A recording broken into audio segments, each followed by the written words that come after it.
The gospel demonstration that I'm going to be doing is called the Wordless Book. And so for the Wordless Book, you have this little booklet, which is all just a bunch of colors. Like the name of it says, there are no words in it, it's just pages of different colors.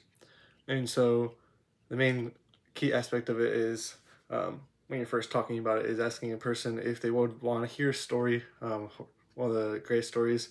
And then you'd pull this out, show them to, and again, point out that there is no words. And so what you do is we start flipping through it, and, and it's a great way to show the gospel. And so you flip through it, and you start with the first page, which is gold. And you would explain to them that gold represents how in the beginning we were created to have a relationship with God. So gold represents heaven, God's glory, those sort of things.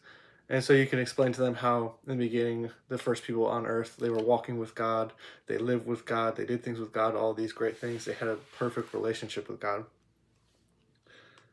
Then you would flip to the same page, which is black, and then you explain with the black that black represents our sin. And so again, you go back to the beginning when the first people, they went against what God said, and because they went against God, um, they created this world where we couldn't have that relationship with God. We had to go away from God because of the sin, which sin is just anything that goes against, that we choose to do, that goes against God. And because of that, everybody from that point lived in this world where we do things that go against God. After that, you explain to the next page, which is red, which represents Jesus' blood. And you mentioned now how because we couldn't do anything that would bring us back into a relationship with God, Jesus, who is the Son of God, came down and he lived a perfect life and he died for us so that we can have a relationship with him. And then that would bring us to white, which represents God, us being made clean, or as we say, whiter than snow.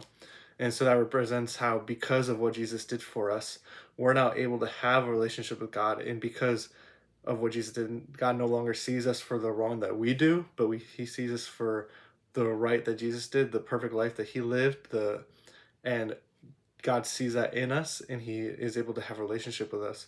And we're able to have a relationship with him, and all we have to do is just say yes to Jesus, knowing that he died for us.